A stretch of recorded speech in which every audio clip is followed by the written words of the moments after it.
ആരെവിടെ പോകുന്നത്? ആ അപ്പച്ചനെ വിട്ട്. ഹായ് ഫ്രണ്ട്സ്, അപ്പോൾ നമ്മുടെ പുതിയൊരു വീഡിയോയിലോട്ട് എല്ലാവർക്കും സ്വാഗതം. അപ്പോൾ ഐരയുടെ സന്തോഷം കണ്ടപ്പോൾ നിങ്ങൾക്ക് മനസ്സിലായില്ലേ നമ്മൾ എങ്ങോട്ട് പോവുകയെന്ന്.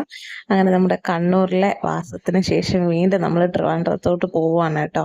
ശരിക്കും പറഞ്ഞാൽ ട്രിവാൻഡ്രം പോയിട്ട് വന്നിട്ട് ഇപ്പോൾ ഏകദേശം ഒരു ഒന്നര മാസം ആയിട്ടില്ല കേട്ടോ. ഏകദേശം ഒരു 1 month ആയിട്ടേ ഉള്ളൂ. അപ്പോഴത്തേക്ക് നമ്മൾ വീണ്ടും അങ്ങോട്ട് തന്നെ പോവുകയാണ് കേട്ടോ. കുറച്ച് ദിവസത്തെ ഒരു ലീവിന് ഒരു 10 days ആണ് കേട്ടോ ഉദ്ദേശിക്കുന്നത്. വീട്ടിൽ നിന്ന് ഇറങ്ങിയപ്പോൾ ശരിക്കും ജസ്റ്റ് ഒന്ന് വീഡിയോ എടുത്തെന്നല്ലാതെ പിന്നെ യാത്ര ചെയ്യുമ്പോഴോ അങ്ങനെ ട്രെയിനിലെ വിശേഷങ്ങളോ അല്ലെങ്കിൽ വീട്ടിൽ വന്ന് കയറിയപ്പോഴോ അങ്ങനെ ഒന്നും വീഡിയോസ് ഒന്നും എടുക്കാൻ പറ്റിയിട്ടില്ലായിരുന്നു കേട്ടോ. ശരിക്കും പറഞ്ഞാൽ ട്രെയിനിൽ കയറിയപ്പോൾ ട്രെയിനിലെ വിശേഷങ്ങളൊക്കെ വീഡിയോ എടുക്കണമെന്ന് ഉദ്ദേശിച്ചിട്ടാണ് കേട്ടോ വന്നത്. പക്ഷേ ട്രെയിനിലൊരു സിറ്റുവേഷൻ ഉണ്ടായിപ്പോയേ. ഹൈറയുടെ നമ്മുടെ സീറ്റിനടുത്ത് തന്നെ വേറെ ഒരു ഫാമിലി കുഞ്ഞുമായിട്ട് ഇരിപ്പുണ്ടായിരുന്നു കേട്ടോ. അപ്പോൾ ജസ്റ്റ് ഇങ്ങനെ അവർ തമ്മിലിങ്ങനെ നോക്കി അങ്ങനെയൊക്കെ ഇരിക്കുമായിരുന്നു. പിന്നെ കുറച്ച് കഴിഞ്ഞപ്പോഴത്തേക്കും ആ കുഞ്ഞിങ്ങനെ ഐറയുടെ അടുത്തോട്ട് വന്നപ്പോൾ ഐറ ഇങ്ങനെ കുഞ്ഞിൻ്റെ കൈ പിടിച്ചു കേട്ടോ. അപ്പോഴത്തേക്കും അങ്ങ് ഐറേക്കാലത് ചെറിയ കുഞ്ഞാണ്, ഒരു 2 വയസ്സ് അത്രയൊക്കെ ഉണ്ടാവും. അങ്ങ് ഭയങ്കര കരച്ചിൽ തുടങ്ങി.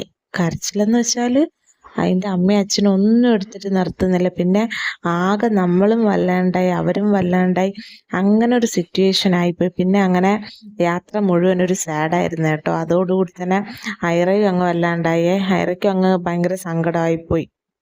അങ്ങനെ പിന്നെ ആ മൂഡ് ഓഫിൽ വീഡിയോ എടുക്കാനായിട്ടുള്ള ഒരു ഹാപ്പിനെസ് ഒന്നും ഇല്ലായിരുന്നു കേട്ടോ. വീട്ടിലെത്തിക്കഴിഞ്ഞിട്ട് ഒരു 1 or 2 days നമ്മൾ വീഡിയോസ് ഒന്നും എടുത്തിട്ടില്ലായിരുന്നേ. ശരിക്കും പറഞ്ഞാൽ അപ്പോഴതിനൊന്നും ഉള്ളൊരു സിറ്റുവേഷൻ കിട്ടിയില്ല കേട്ടോ. അവിടെ നിന്ന് ഇങ്ങ് വരുമ്പോഴത്തേക്കും ഒരു സ്റ്റാർട്ടിങ് ട്രബിൾ ഉണ്ടാവും കേട്ടോ. പിന്നെ ആ ഒരു വെയിലങ്ങ് എത്തുമ്പോൾ പിന്നെ അങ്ങ് കണ്ടിന്യൂഷൻ ആയിക്കോളും. ശരിക്കും നമ്മുടെ വ്ളോഗ് കണ്ടിന്യൂസ് കാണുന്നവരാണെങ്കിൽ മനസ്സിലാവുന്നുണ്ടാവൂലേ. നമ്മൾ കണ്ണൂരെന്ന് പറയും ഒരു 5-6 വീഡിയോ ഒക്കെ കണ്ടുവരുമ്പോഴത്തേക്കും നമ്മൾ പിന്നെ ട്രിവാൻഡ്രം വരും. പിന്നെ അവിടുത്തെ വീഡിയോസ് ആയിരിക്കും. ശരിക്കും ഒരു കണ്ണടച്ച് തുറക്കും പോലെ അങ്ങോട്ടും ഇങ്ങോട്ടും ഉള്ളൊരു ലൈഫ് മുഴുവൻ ശരിക്കും പറഞ്ഞാൽ യാത്ര പോലെ ഉണ്ട്.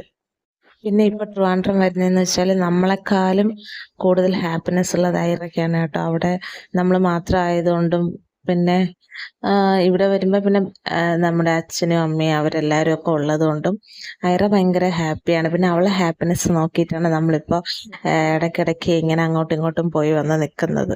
മുന്നേക്ക് ഒരു 2 മാസമൊക്കെ കൂടുമ്പോഴാണ് കേട്ടോ നമ്മൾ ട്രിവാൻഡ്രം വന്നിട്ടിരുന്നത്. ഇപ്പം അത് ശരിക്കും എല്ലാ മാസവും വരുന്നത് പോലെയായി. അങ്ങനെ നമ്മുടെ യാത്രയുടെ വിശേഷങ്ങളും ഇവിടെ വന്നിട്ടുള്ള വിശേഷങ്ങളൊക്കെ അത്രയൊക്കെയാണ്. അപ്പം നമുക്ക് നേരെ ഇപ്പം ഈ നടക്കുന്ന വീഡിയോയിലോട്ടുള്ള കാര്യങ്ങളിലോട്ട് പോവാം കേട്ടോ. ഇപ്പം അമ്മ വീട്ടിലില്ല, പപ്പ ജോലിക്ക് പോയിട്ടുണ്ട് രാവിലെ. പിന്നെ അമ്മ ഇപ്പം മീൻ മേടിക്കാൻ വേണ്ടിയിട്ട് മാർക്കറ്റിൽ പോയിരിക്കുകയാണ് കേട്ടോ. രാവിലെ ഇവിടെ മീൻ കൊണ്ടുവരുവേ വണ്ടിയിൽ. ഇപ്പം അങ്ങനെ അധികം മീനൊന്നും ഇല്ലാത്തത് കൊണ്ട് തന്നെ മാർക്കറ്റിൽ പോകുന്ന ടൈമിനാണെങ്കിൽ കുറേ ഒരു 2-3 ദിവസത്തേക്ക് ആയിട്ട് വാങ്ങാമല്ലോ എന്ന് വെച്ചിട്ട് അമ്മ അങ്ങനെ പോയതാണ് കേട്ടോ. അങ്ങനെ കിച്ചണിൽ കുറച്ച് പാത്രം കഴുകൽ അങ്ങനെയൊക്കെ ഉണ്ടായിരുന്നു. അമ്മ കുക്കിംഗ് എല്ലാം കഴിഞ്ഞിട്ടാണ് കേട്ടോ പോയത്. അപ്പം അങ്ങനെ അടുക്കളയിലെ പണിയെല്ലാം കഴിഞ്ഞിട്ട് 2 ദിവസം അലക്കാനുണ്ട് കേട്ടോ. അങ്ങനെ ഡ്രസ്സെല്ലാം കൊണ്ട് വാഷ് ചെയ്യാൻ വേണ്ടിയിട്ട് സർഫിലൊക്കെ മുക്കി വെച്ചിട്ടേ ഉള്ളൂ കേട്ടോ. കുറച്ച് നേരം അങ്ങനെ ഇരിക്കട്ടെ എന്ന് വെച്ചിട്ട് നമ്മൾ യാത്ര കഴിഞ്ഞ് വരുമ്പോഴത്തേക്കും പിന്നെ ട്രെയിനിൽ യൂസ് ചെയ്യുന്നതും പുതയ്ക്കാൻ എടുക്കുന്നതും അങ്ങനെ എല്ലാം പിന്നെ നമ്മൾ വാഷ് ചെയ്തിട്ടല്ലേ എടുക്കത്തുള്ളൂ. അങ്ങനെ വന്ന് പിറ്റേന്നാകുമ്പോഴത്തേക്കും കുറച്ചധികം ഡ്രസ്സൊക്കെ ഉണ്ടാവും വാഷ് ചെയ്യാൻ വേണ്ടി. അങ്ങനെ അകത്തെ പണിയും പുറത്ത് കുറച്ച് ക്ലീനിങ് പരിപാടികളൊക്കെ ചെയ്തുകൊണ്ടിരുന്നപ്പോൾ അമ്മ എത്തി കേട്ടോ. പിന്നെ നേരെ പഴങ്കഞ്ഞി അമ്മ എന്നോട് ചോദിച്ചു കേട്ടോ ഫുഡ് കഴിച്ചെന്നപ്പോൾ ഞാൻ പറഞ്ഞില്ല, എനിക്ക് ഫുഡ് വേണ്ട, പഴങ്കഞ്ഞി മതി. വീട്ടിൽ വന്നു കഴിഞ്ഞാൽ മസ്റ്റായിട്ടൊരു 2-3 ദിവസമെങ്കിലും പഴങ്കഞ്ഞി കുടിക്കും കേട്ടോ. കണ്ണൂർ പോയി കഴിഞ്ഞാൽ ഈ പരിപാടിയില്ലേ, ഇത് കുക്കറിൽ വെക്കുന്ന ചോറിലൊരു പഴങ്കഞ്ഞി കഴിക്കാൻ അത്ര സുഖമില്ലാത്തത് പോയാൽ, പക്ഷെ കലത്തിൽ വെക്കുന്ന ചോറിനല്ലേ കുറച്ചുകൂടെ പഴങ്കഞ്ഞിക്കായിട്ട് ടേസ്റ്റ് ഒക്കെ ഉള്ളത്.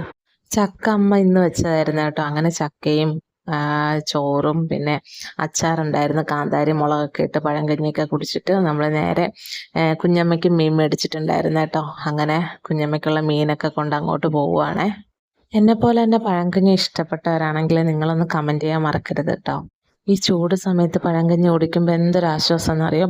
മറ്റെന്ത് ബ്രേക്ക്ഫാസ്റ്റ് കഴിക്കുന്നതിനേക്കാളും നമുക്ക് വയറൊക്കെ ഭയങ്കരമായിട്ട് നിറഞ്ഞതായിട്ട് തോന്നും കേട്ടോ. എനിക്ക് പിന്നെ ഭയങ്കര സാറ്റിസ്ഫാക്ഷനാണ് പഴങ്കഞ്ഞി കുടിക്കുന്നത്. ഞാൻ മുന്നേയുള്ള വ്ളോഗിലും പറഞ്ഞിട്ടില്ലേ, നമ്മുടെ വീടും കുഞ്ഞമ്മയുടെ വീടും അടുത്തടുത്താണെന്ന്. അതായത് അമ്മയുടെ അനിയത്തിയുടെ വീടാണ് കേട്ടോ. നമ്മുടെ രണ്ടുപേരുടെ വീട്ടിൻ്റെ ഇടയ്ക്ക് ഒരു സ്ഥലത്തിൻ്റെ വ്യത്യാസം മാത്രമേ ഉള്ളൂ കേട്ടോ. വീട്ടിൽ നിന്ന് ഇവിടെ നിന്ന് അപ്പുറത്ത് വീട്ടിൽ കാണാം. അങ്ങനത്തെ ഒരു ഡിസ്റ്റൻസേ ഉള്ളൂ. പിന്നെ നിങ്ങളോടൊരു ഭയങ്കര ഹാപ്പി ന്യൂസ് പറയാനുണ്ട് കേട്ടോ. നമ്മുടെ കിച്ചുവിന് CRPF ജോലിയായിട്ടുണ്ട്. അങ്ങനെ നമ്മൾ വരുന്നതിൻ്റെ തലേദിവസമാണ് കേട്ടോ ആള് പോയത്. രാജസ്ഥാനിലാണ് കേട്ടോ ഇപ്പം ആദ്യം ട്രെയിനിങ്ങിലുള്ളത്. അപ്പോൾ അതിൻ്റെ മൊമെൻ്റൊക്കെ കുഞ്ഞമ്മോണ്ട് കാണിച്ചു തന്നു. അതൊക്കെ കണ്ട് ഭയങ്കര സന്തോഷമായിട്ടാണ് കേട്ടോ തിരിച്ചു വരുന്നത്. അല്ലെങ്കിൽ എല്ലാ പ്രാവശ്യവും നമ്മൾ നാട്ടിലെത്തിക്കഴിഞ്ഞാൽ ഐറയെ കാണാൻ ആദ്യം എത്തുന്നത് കിച്ചുവാണ് കേട്ടോ. ഐറ എന്ന് വിളിച്ചിട്ട്. പക്ഷേ ഇപ്രാവശ്യം അത് ശരിക്കും മിസ്സിങ് ആണേ. എല്ലാ പ്രാവശ്യവും ഇങ്ങനെ കിച്ചു ഐറ എടുക്കാൻ വരുമ്പോഴത്തേക്കും ഐറ കുറച്ച് ഡിസ്റ്റൻസിലായിരിക്കും. അങ്ങനെ ആ ഡിസ്റ്റൻസ് ഒക്കെ മാറി മാറി ഇപ്പം കുറച്ച് ഭയങ്കര ഫ്രണ്ട്ലി ആയിട്ട് വന്നു തുടങ്ങിയതായിരുന്നു കേട്ടോ. അപ്പോഴത്തേക്കും ഇവിടെ നിന്ന് പോയി.